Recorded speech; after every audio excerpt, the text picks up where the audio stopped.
Before we get into the video, I do just want to apologize for the terrible audio. I completely understand if you click off the video right away, but just moved into my new house. So unfortunately, the room that I'm recording in is kind of empty right now. It's literally just my desk and my monitors. So kind of just the recording setup without any backing or anything like that. So I do apologize about the audio, but I will have that fixed in the upcoming weeks. So go ahead and stick around for better Fallout content in the future. And thank you guys so much for sticking around. And here is the video.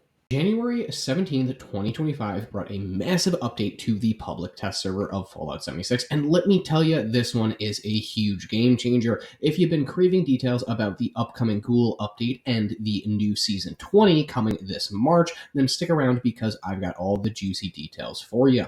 Now, I do know that some of the bigger Fallout creators out there have already covered this topic, but hey, if you missed it or just need a little bit of a reminder / deeper dive, I've got you covered. Now, this update that came out on the 17th and that will be coming to the main servers in March, it's not just a tweak or a bug fix here or there, it's setting the stage for some serious shakeups in how we play Fallout 76. And of course, I will go ahead and leave a link to the Bethesda article that covered all of these changes, and so then you could see the full list of changes, because this isn't all of them. This is just the really important stuff that I think everyone needs to know, and if you haven't heard it, like I said, here you go now. Now, I did mention it earlier, but I do just want to mention it again, that all of these changes already happened on the PTS, January 17th, 2025, but they will be occurring in the actual servers on the consoles, on PC, on whatever, but the main servers of Fallout 76 sometime in March when the Ghoul update drops, along with Season 20.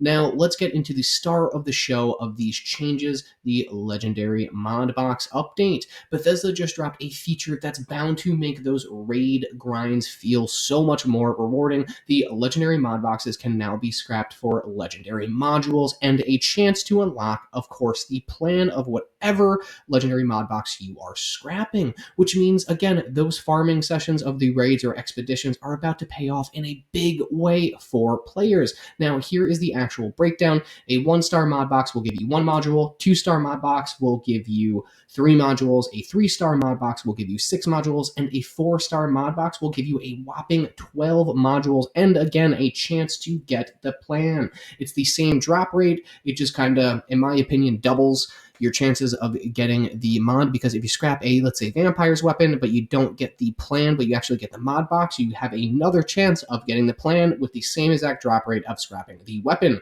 So that's right, you could finally unlock those elusive mod plans by scrapping these boxes, which is great. So if you've got a stash of mod boxes sitting around, like most of us, if you've been farming the raids like a crackhead, it's time to start cracking them open once this update comes out. You could start scrapping them and everything like that. It is awesome. Plus, this change is bound to supercharge the whole entire module market again. Finally, players are going to be flush with modules, and it's not going to be like the Great Depression out there, especially since those 4-star effects require a ton of modules to throw on your weapons or gear. It could just be really draining. So I think they kind of realized that with the 4-star update, in order to have like a full set of gear and a full, like a couple of weapons, it will cost you hundreds of modules. I think they finally realized that, and now they're giving you a chance to claim some modules after farming those raids like most players have. So if you are just selling your legendary mod boxes for dirt cheap, but you actually don't have the mods unlocked yet, stop, take them out, put them in your stash, wait until this update comes out, then go ahead and scrap them for some modules and a chance to get the mod. Now, obviously, it isn't Bethesda without some rebalancing, so you know that they had to rebalance and tweak several legendary mods. So let's talk about them. The Cavaliers is the first one that got fixed, and they're going to fix a bug that made it increase damage taken instead of reducing damage.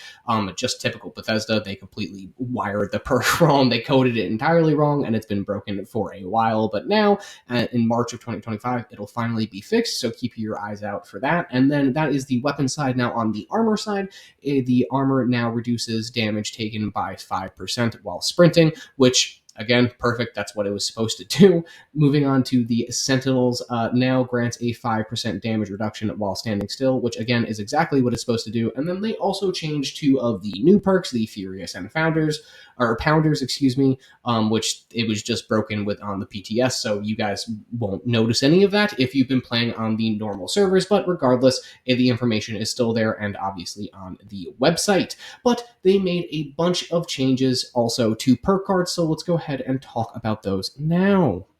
Now, you will see on screen that they have fixed some issues with like the onslaught perks or everything like that, but just like in the last thing that I mentioned with the legendary mods, I won't really be covering that because they are added with the ghouls and everything like that, but it will be on the screen. You will be able to see it, and it obviously will be in the article, so you could go ahead and read that too. So we're going to skip over all of the stuff that was added with the ghoul update on the PTS because we have yet to experience it, and it may change. So, the first thing that I want to talk about is that they added an option to disable the unopened perk card prompt, which finally people have been begging for fucking years for them to do that, and they finally did.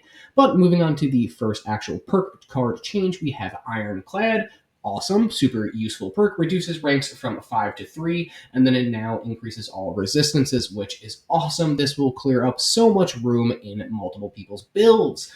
This is a huge one right here. This is probably the biggest change. It's going to be Demolition Expert, ranks reduced from 5 to 3, which is huge. Rank 2 increased from 20% to 40% explosive damage, and then rank 3 increased from 30% to 60% explosive damage. So again, they kind of just messed around with the ranks and everything, so you could just clear up a little bit more room in your build, which is awesome for the intelligence players. They could finally throw some more stuff in there in their build to increase their damage, hopefully by a little bit. The next thing that they did with Demo Expert is they fixed an issue where Demolition Expert was increasing turret damage instead of home defense. I didn't really know that. And then Demolition Expert is no longer required to craft explosives, which I guess is okay for lower levels, is so then you could make grenades without being stuck behind a level, I guess. And then speaking of home defense, now correctly increased turret damage, and then damage bonus is plus 50, 75, and 100%. Like I said, you'll see that on the screen and everything like that, so they kind of just made you be able to do more damage, and they actually made the perk card work, so I'm sure still no one will use that perk card. Home defense is kind of useless. Next up, we have Gunrunner, and it now works with any ranged weapon, which is awesome. Before, it did not for some odd reason, but now they finally made a change for that, so I will bet you that more people will be using that in their builds. Up next, we have Modern Renegade, now works with all small guns, which is awesome, and then a chance to cripple has been replaced with increased limb damage, which is okay, I guess. That change I don't really like too much, but I don't really use small guns, so I'm not really going to be using that perk card too much. Speaking of small guns, up next we have Crack Shot, which now works with all small guns, which again, pretty interesting. And then, again, a great change, but kind of weird, we have Tank Killer, which now works with all small guns, and I have a feeling that they're doing that with Crackshot too, to kind of rebalance the whole entire heavy weapons thing and kind of make people, or make the fixer players out there, or the laser weapon players out there a little bit more comfortable in the Wasteland to be able to do a little bit more damage. But yeah, those are the perk card changes. Overall, a lot of positives. I think a lot of people are going to be upset about Tank Killer and Crackshot just because they're elitists, but I think a lot more playability and variety can be had with different builds in Fallout 76 because of these changes.